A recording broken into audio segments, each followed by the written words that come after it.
I had a best friend named Gloria when I was 15 years old.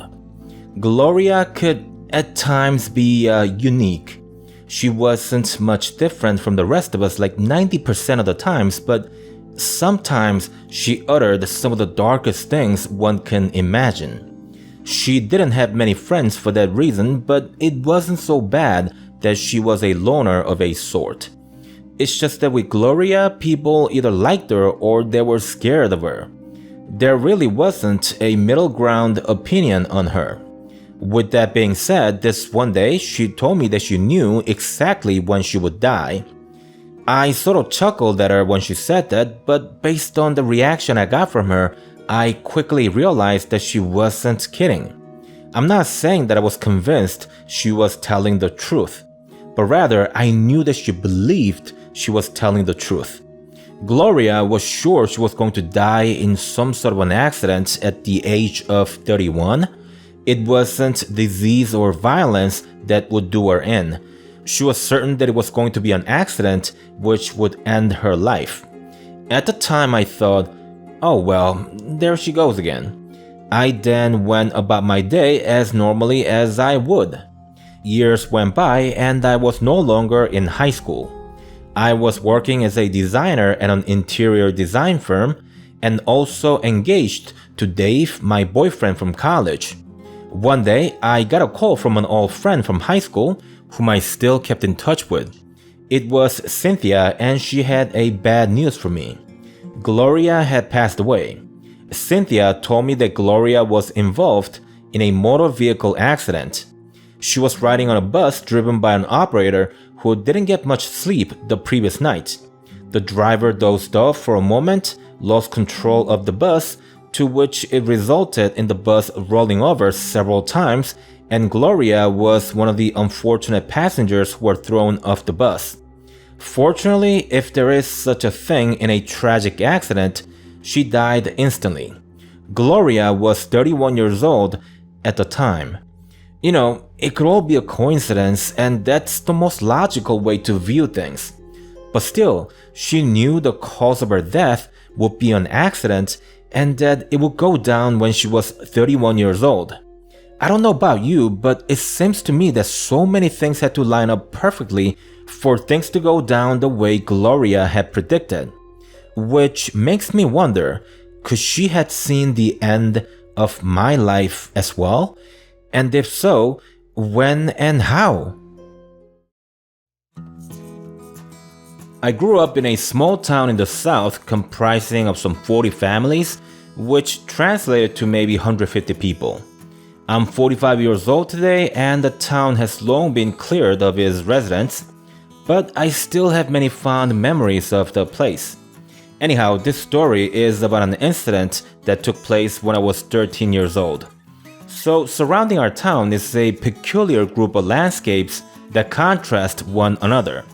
On the west and south is filled with trees and lots of vegetation overall. However, the east and north sides are the complete opposite. Literally all you see are flat dirt land for miles on. From what I know, every single tree had been plunked out of the land tens of years ago until someone put a stop to that. Hence the reason why the west and south was still very much intact of its original condition. Growing up, for the children of the town, those two landscapes were the greatest playgrounds anyone could ask for. You want to play cowboy? Well, you've got the dirt land. But if you wanted to play explorers, well, that's why you had the thick forest of the west and southlands. We had so much fun in both places. Having said that, me, Mikey, and Johnny had been playing on the dirt land this one day. The time was nearing 7 p.m. and we were in near complete darkness out there. We were supposed to be home by 5, but you know how things are when you are that young. Everything's so much fun. We didn't own computers, video game consoles, and our TVs barely got any reception, but we didn't need any of that. Just being out there with friends was so much more fun than doing anything else with gadgets. So yeah, needless to say, we usually stayed out until our moms came out to find us and dragged us back to our homes. A few minutes past 7, it was pitch black out there. We were walking back home and it would have taken us about 15 minutes from that distance. About 5 minutes into the walk, Mikey had something to say. He pointed to something in the distance and asked, "Is that thing moving?" To which Johnny also questioned, "What the heck is that?" We were roughly about 10 yards away from the thing, and from that distance, it looked like a strewn bale of hay coming alive and moving on its own. As we inched closer toward it, I said, "It's just the wind making it look like it's moving." To which I remember Johnny responding sarcastically, "Oh really? Then why don't you run to it and give it a big hug, big guy?" We all laughed, but I remember it was more of a nervous laughter. When we were about 5 yards away from the thing, it had become clear that in fact it was moving. It was too dark to see it clearly, but one thing's for sure, there were many parts of it moving about. Again, think a bale of hay strewn about, but moving on its own, of course. Then, out of nowhere, a type of string hit the ground only inches from our feet, and it hit very sharply. It was really the sound that made us notice the string since it was too dark to observe any sudden movement. It was akin to a sound of cracking a whip. That's how sharply it hit the ground. As soon as it happened, I screamed, "Run!" And we all ran back to our town with tails between our legs.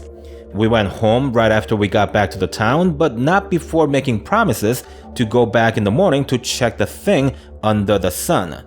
Morning arrived the next day and we met up in front of Harry's Hardware. Honestly, we were still somewhat scared from the incidents of the previous night. However, the daylight was slowly emboldening us, so we proceeded to go back to the site. Some 20 minutes later, we get to the approximate spot, but there was nothing there, not even a bale of hay. It wasn't particularly windy the previous night, so it didn't make sense that the hay would be gone by morning, even if the thing was truly a bale of hay. Not being able to find anything in the nearby area only intensified the mystery. Unfortunately, nothing more developed, and we went on living our lives. Later in life, as I got much older, and my parents had moved out of the town some years after I got a job in Oregon, I had a chance to speak to my dad about it. He didn't have an answer for it, but he did tell me a few things that I didn't know. He said something along the line of, back in the early days, we're talking about the early 1900s, there were many stories of people going missing in the woods. Most of the times you'll either find a body or parts of them, and at the very least you'll find their belongings somewhere. But many of whom who had disappeared left nothing, as if the ground had pulled them in to never be found again. Then around the time I was a kid, disappearance of people was a thing of the past, but we did have many dogs go missing. Sometimes a dog would come home after going missing a few days, and you'll find strange scars on their bodies. Really terrible ones, but not enough to kill them. As time went on, even dogs going missing became rare incidents. That's the reason why I let you boys play outdoors all the time. Back in my days, our parents wouldn't let us play outside of the town's perimeter. Things just got better with time. Yeah, that's the story my dad told me. Make what you will of it, but personally, I think there were things out in the woods when the lands were purer. As you know, however, with human progress, we began to strip the lands of its natural resources, to which it resulted in the thing becoming fewer and weaker. Don't get me wrong, I'm not one of those hippies who think humans should go extinct. Not at all. I think it's a great thing that we've progressed so much. Nonetheless, I do wonder how the world would have looked without people. It's just something fun to daydream about. I met a girl named Rachel in my freshman year in college. She was funny, mellow, and kind of cute in her own way. Anyway, we hit it off right out of the gate and began dating 3 days after our first meeting. For the first 3 months, I couldn't have asked for more. I mean, school was fun, my roommate was cool, and I was deeply in love. Then, about a week thereafter, it was Rachel's birthday. We threw a party for her with a few of my friends and Rachel's. We all enjoyed the night, but most of our friends had to leave by midnight due to mostly backed up schoolwork. By 1 a.m., it was just me and Rachel by the beach. We spoke for a good 2 hours. It was on that night that Rachel told me about the dark past she lived through for most of her teenage years until she was rescued by her grandparents.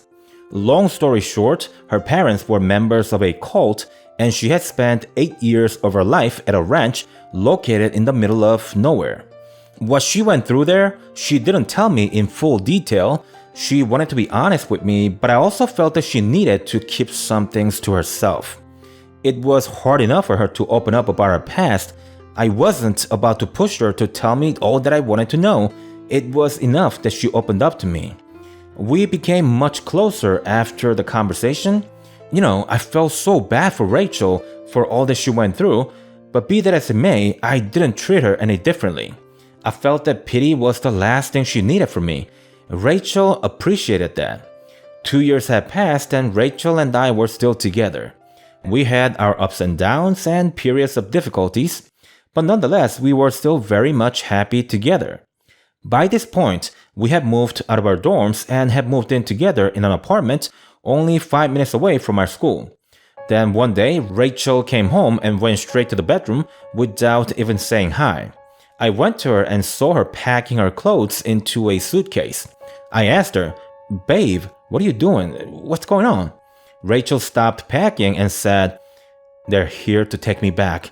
Then she continued to empty the drawers of her stuffs. Baffled and shocked, I asked, "What do you mean, they? Stop for a second and tell me what the hell's going on so I can help you."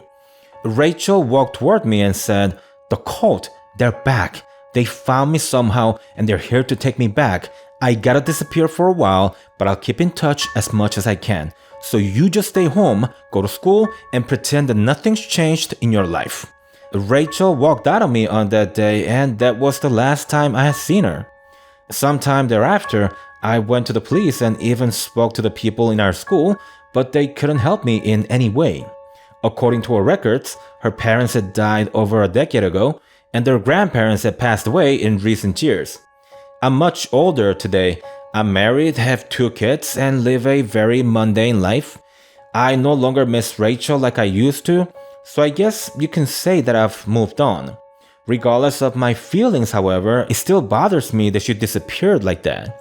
I'd be totally fine if she had found a way to go off radar and is living a peaceful life somewhere.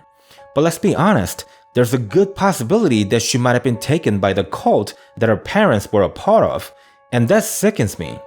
Over the years, I've done countless of hours of research on the past and current active cults around the world. Through my research, I've met many people of influence and power, not to mention many experts in the study of cults. If I could tell you of all that I know, it's likely that you won't get a good night's sleep for a good month. There are countless of cases which are both horrifying and shocking. And the people who bankroll and as well as protect many of the most pervasive cults, their names are incredibly familiar. Sadly, I don't think it's something that we can fight against. Avoid perhaps is the best option. I mean, sometimes you get mixed up in things and you can't really control the outcome, but for the most part, as long as you stay away from the more questionable things, then you should be in the clear. Again, many who back these cults are very powerful people. You can have eyewitnesses, photo evidence, and even written statements, and you still couldn't put those people behind bars. Not that the situation will ever develop that far. Trust me, you'll disappear long before any evidence can be presented to the world. Those who tower over our society are far more nefarious than you can ever imagine. It's a scary world out there for reasons unknown to the general public. Our world would be so much more livable without them. Anyhow, ignorance is bliss, and thus, I'll say no more. Be safe out there, people. This story is from way back when I was still in high school. So we gotta rewind the clock all the way to the late 80s. In our high school, there was an accident in one of the restrooms about 10 years prior to me enrolling there. The incident was reported on a local newspaper and it was a pretty big deal in our town. After all, a kid met an untimely end due to the subpar workmanship of the contractors who built the school. It was quite gruesome. Without getting into too many details, basically the second floor collapsed into the first floor in the restroom area. As luck would have it, on the floor above where a kid was using the toilet, the contractors had left some of their heavy equipment resting on the floor. The upper floor gave while the kid was taking a dump, and the immense weight of the equipment literally pancaked the kid. It's kind of insensitive and mean, but kids in school used to call the victim Johnny Pancakes for that reason. So yeah, one day in school, I had to do the doo-doo, hence I got the hall pass and went to the restroom. As soon as I stepped in, my nose shouted, "Get out!" Somebody had bit me to the doo-doo and the restroom stank like a cesspool. Regardless, you gotta go when you gotta go. I let myself in the innermost stall, putting as much distance as I could from the source of the mesmerizing scent. The original doo-doo maker was in the outermost stall in the restroom. A few minutes into dropping my own anchor, I heard something crack and snap at the same time. No, I didn't think the upper floor was going to collapse on us. That was the furthest thing from my mind. I was actually worried that the kid in the other stall might be some weirdo. I assumed that the original doo-doo maker was up to something fishy.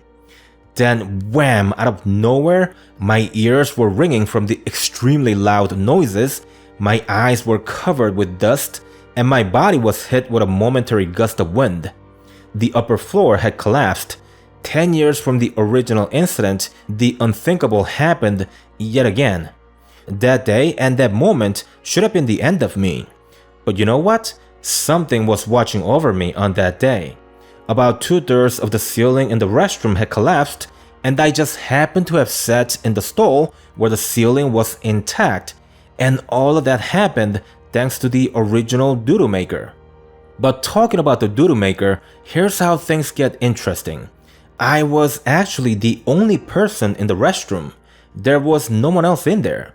It doesn't make sense to me since I not only smelled the doo-doo, but I also saw the side of a shoe stick out from the underside of the stall.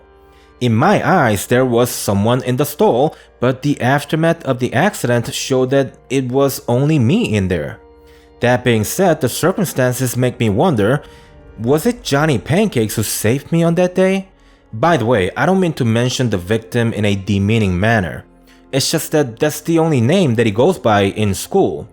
After a decade, no one really knew him by his real name. He was simply referred by the nickname they gave him for his accident.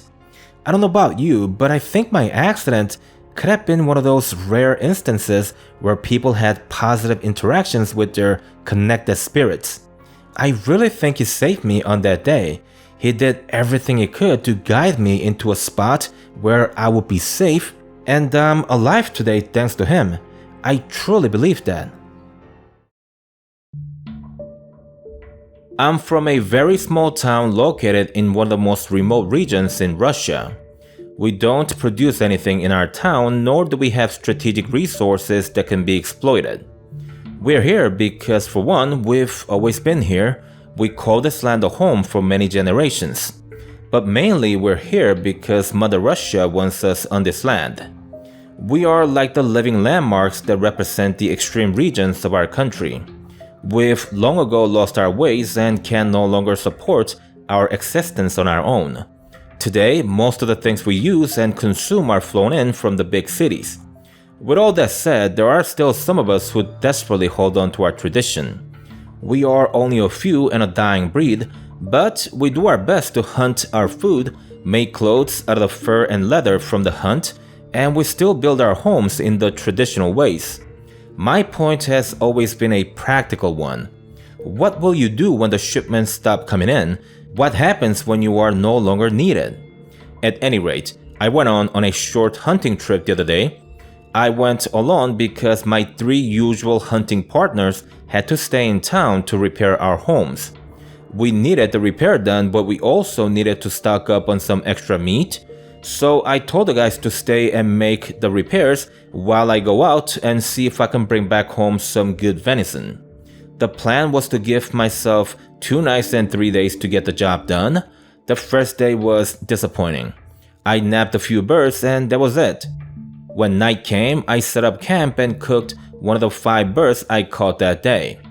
At least I didn't go through my provisions. I'll take a win in any way I can.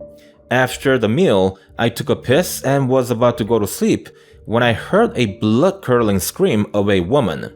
I grabbed my rifle right away and began to comb the nearby area.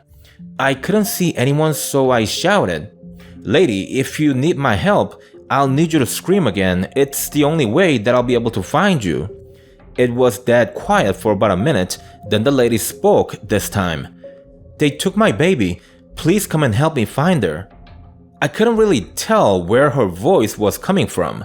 It almost sounded like I was getting a 360-degree audio experience, like her voice was coming from every direction. That's how clearly I could make out every word she spoke.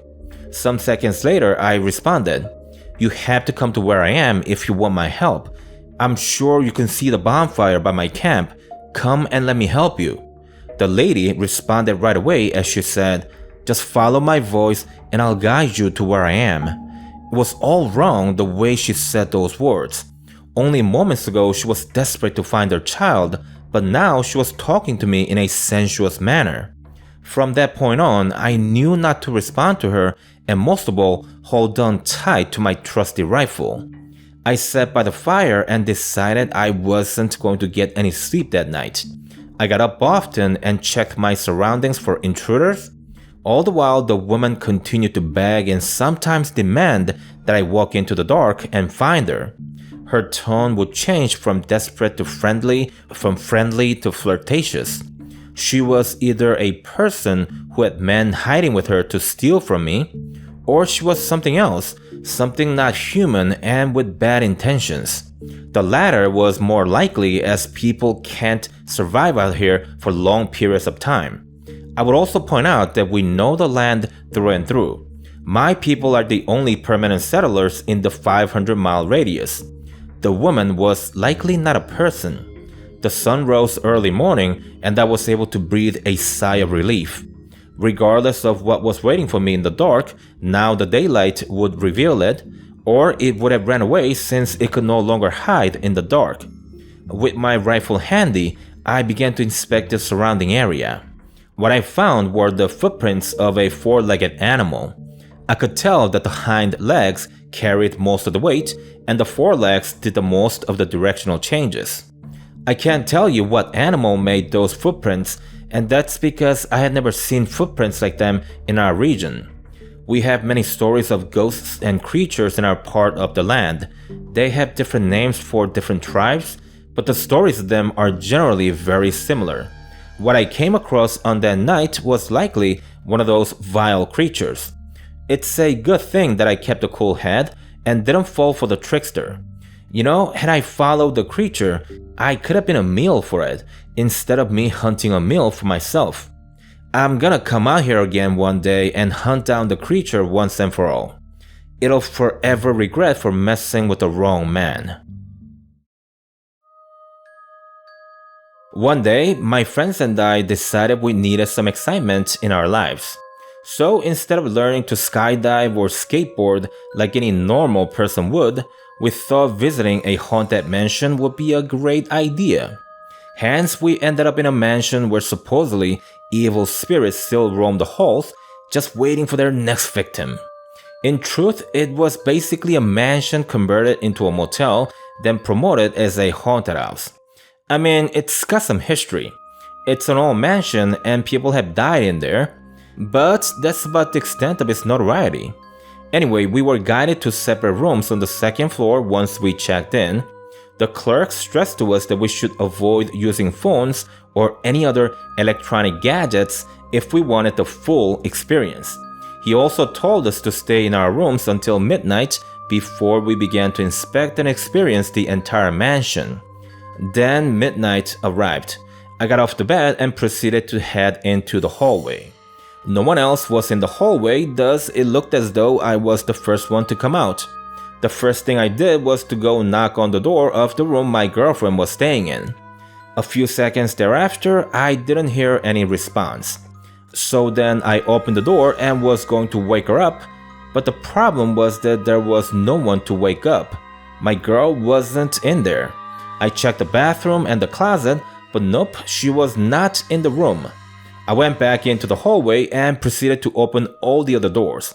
I couldn't find any of my friends inside. Mind you, 5 of us entered that mansion and all 5 of us were situated on the 2nd floor. It was as though my friends were playing a prank on me, but I wondered, how? Well, here's what I mean by that. The mansion is so old that you can hear it creaking on its own. You open a door and it creaks. You take 1 step forward and it creaks. You stay still laying on the bed and you still hear the house creaking. So how in the world could my friends have snuck out of their rooms without me hearing them do so? Be that as it may, the only logical answer was a prank.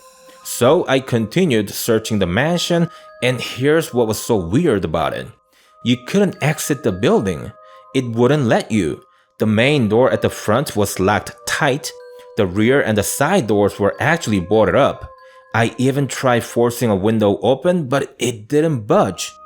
After a couple of hours, I was actually starting to get scared. Prank or not, I had to get out. I admit it, I completely chickened out. It was only from that point on that I tried breaking out of the mansion. I tried kicking at the door, I threw chairs at the windows, which, if you're curious, they didn't even crack, let alone shatter. My phone, by the way, couldn't get any signal no matter where I stood inside the mansion. I don't know how many hours had passed after that, but it must have been a long time because I was exhausted. I was crouched down in front of the main entrance when I saw a belt from a buckle, squeeze in through the gap in between the door and the floor. For whatever reason, I pulled on it and the door opened like it was never locked in the first place. Outside, I saw my friend Anton crouching down and holding on to the other end of the belt. The first thing I did was to give him a big hug, and I then asked, "Where are the rest of the guys?"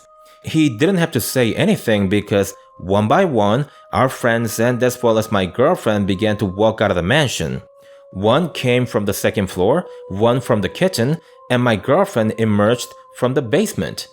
We all got out of the mansion and tried looking for the guide from the previous night, but his tiny booth outside was empty and only a phone number on a plaque hung on the windows remained. We took a photo of the number and drove back into town. Once in town, we went to a restaurant and had a discussion on the happenings of the previous night.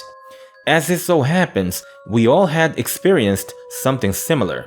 We all got out of our rooms after midnight, but none of us could find the others in their respective rooms. Everyone had tried breaking the doors and windows open, and everyone had failed as well. As it turned out, the only thing that saved us from an eternal lockdown was Anton's cowardice. You see, Anton walked out of the mansion before midnight. He told us that it didn't feel right being in there, that he was genuinely scared of the energy that he felt from that mansion. So he went out and spent the night in our car.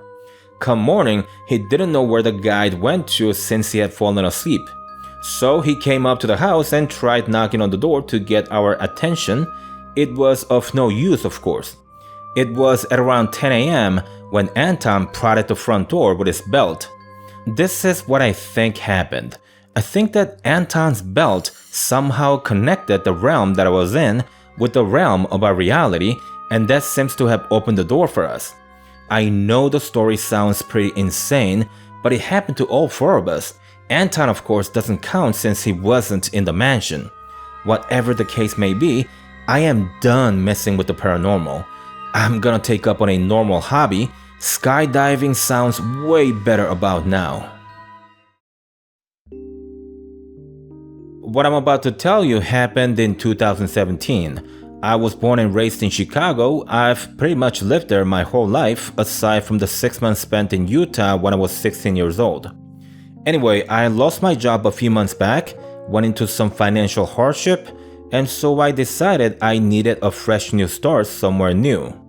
That's basically how I ended up in New Mexico with a brand new job and as well as a new house. You heard me right, I was actually able to rent a 3-bedroom, 1,400 square feet house for the same money I would pay for a studio in Chicago. The reason, of course, was location, location, location. The median home value there was barely $100K. Regardless, I was jazzed about it, seeing as how it was the first time for me living in a single, detached dwelling. It was only $1,000 a month, but unexpectedly, the house was very clean. Everything worked and all surfaces were freshly painted. I loved the place. The only downside was the patchy front and backyards, but I didn't mind it too much. The first few nights at the new place was exhausting due to the move, but otherwise very pleasant. Then I believe it was on the 4th night when weird things started happening around the house. Here's the first incident. I went into the kitchen to warm up the coffee that was getting cold. Right off the bat, I could feel that the kitchen was unusually warm.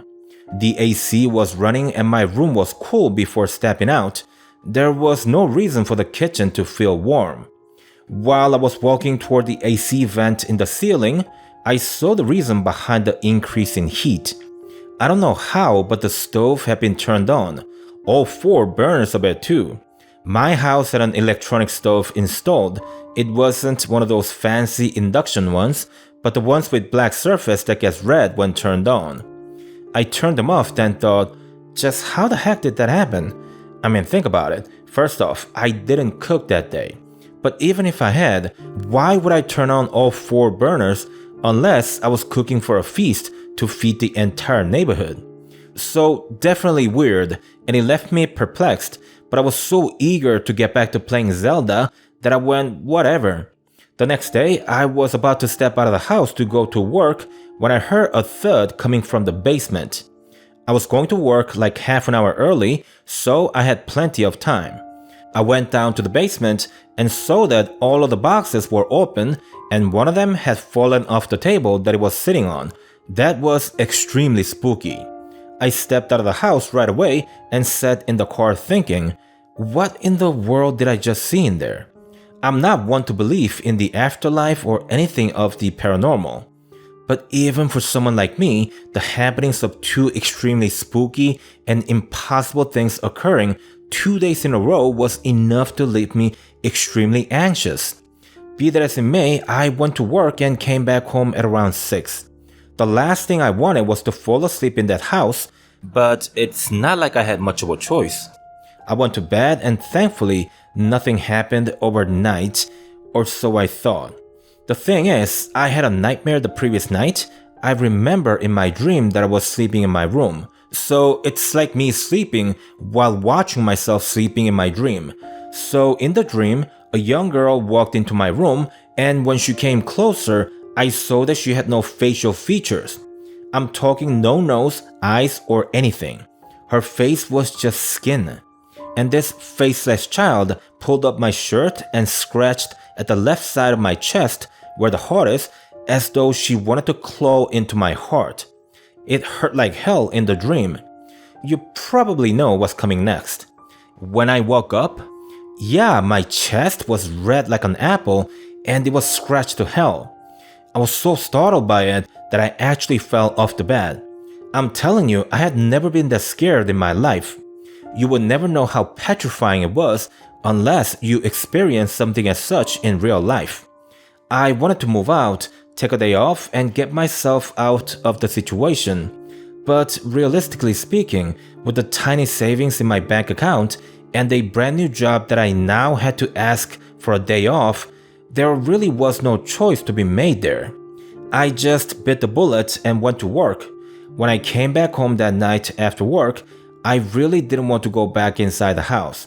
Hence, I remember sitting in the car, devising ways to move out of the house, but without paying a cent for breaking the lease. I felt no guilt whatsoever. Think about it, there was no way that the landlord did not know of the haunting.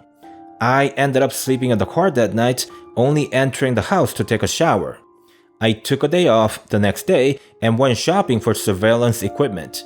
By about 5 p.m., the entire house was under surveillance, with everything being recorded onto my computer's hard drive.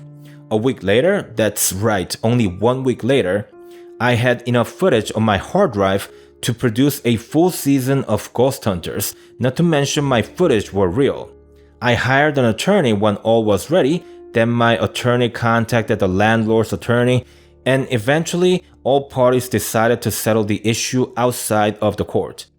Essentially, the landlord wanted the full library of footage erased and to never speak about the poltergeist issue with the house. The language was changed by my attorney to make it possible for me to speak for as long as I don't mention the exact address of the property or the town that it's located at. In the end, I was able to break the lease without any penalty. I also got reimbursed for moving expenses and received an additional $5,000 for emotional distress and extra expenditures incurred for not having a normal access of the house. To many, the outcome may seem like a solid win, but it really wasn't. I never wanted to know that ghosts were real. I didn't want the knowledge that would make me wary of entering people's houses or just buildings in general. I've never asked for those things. You see, knowledge may be power, and that's almost always a correct thing to say. But in rare occasions, it's better to not know. I've got to live with this baggage for the rest of my life. I'm telling you, I'd be willing to give up the $5,000 and pay another $5,000 in fee if it meant that I could forget everything about that house. I wish I had never learned the truth. About a month ago, I was invited to my best friend Henry's 40th birthday and was driving from New York to Virginia. Henry had moved to Virginia 5 years ago, and I hadn't been to his birthday party in as many years. That's not to say that we didn't see each other for as long. We did, but my schedule was never open for his birthday is all. I woke up a bit late on the day of my departure, and I had left that morning on an empty stomach. So after 4 hours of driving, I couldn't help but stop somewhere to eat. I took an exit where it said diner, and it was a place that I had never stopped before. Once I got off the exit and followed the sign for the diner, I could see I had entered an adorable looking small town. The town gave off the vibe of 50s America. It was actually really cool, and I was glad to have stopped there. I parked the car in front of the diner and immediately noticed something odd about it. You see, it wasn't just the building that looked to have been stuck in time, but so were the fashion of the people. I seriously thought that I was inside a film set. Nevertheless, I was still hungry, and so I entered the diner. As I opened the door, the diner was actually quite loud since it was packed with people and they were all chatty. But not for long though. As everyone stared at me as soon as I entered the premises, then they all stopped talking as though I wasn't welcome there. I felt uncomfortable, but my stomach didn't care much for it. So I marched forward and sat at a table by the window. A few minutes thereafter, the diner was still dead quiet, and for some reason, the waitress was refusing to serve me, seeing as how she stood by the bar while giving me an occasional gaze. I called for her eventually, and she approached my table. I asked her, "Hi, can I get the menu?" And the waitress replied, "Lunch is over. You're gonna have to come back at 5 if you want to be served." Then she walked away. Yeah, she just walked away from me. If it wasn't clear when I entered the diner, it was crystal clear by now that I was not wanted there. Who really knows why they disliked me so much, but by that point, I didn't care. I was fully creeped out by the place and these people. It was time to get the heck out of there. I left the town and did not look back, but there are a couple more things that I have to tell you about the town. For one, it does not exist on the map. Here's the thing. I have a fairly good idea of where I got off from. I remember the 2 previous exits before the creepy town, and I have a pretty good idea of where the town should be, but it isn't on the map. Secondly, I actually did the same drive again about 2 weeks after coming back from Henry's. I didn't need to make the drive, I only did it to see the town again. And guess what? I couldn't find the town. The exit sign was gone, and of course so was the actual physical road that led to the town. They were all gone. Honestly, I don't know what I saw that day. I mean, it's not like you can demolish an entire town in only 2 weeks. Or maybe you could, but you would still see the signs of it having existed in some ways or form. Yeah, I know, Pixar, it didn't happen. But I don't have any pictures since I didn't go there as a tourist. And not to mention, I was in quite a hurry once I felt the hostility of the people there. And that's it, I was in a town that doesn't exist. I drive to work every day, but this one day I had to take the bus because my car wouldn't start in the afternoon. I work for a wholesale company and I'm a member of the warehouse crew.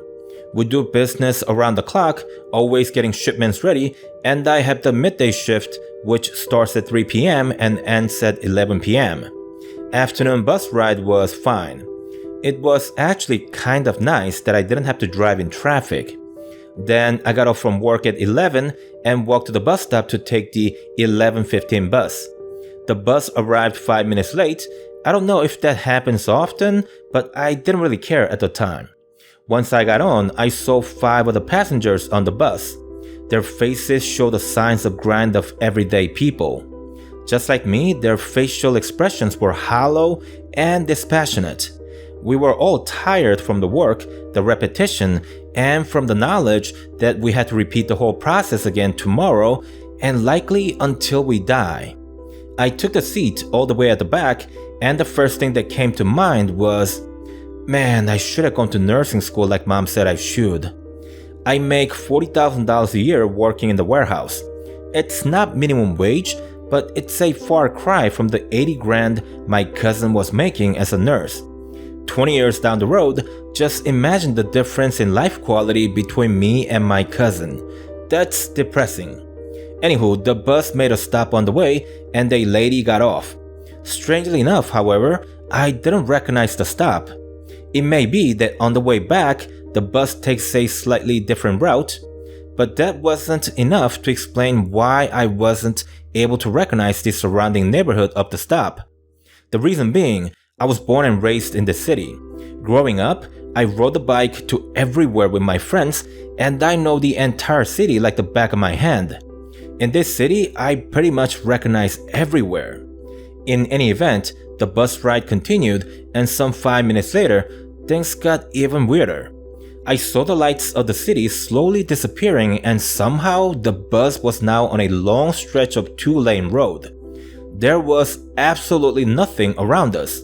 Shortly thereafter, the bus made a stop again. This time, it stopped in the middle of nowhere and another passenger got off the bus.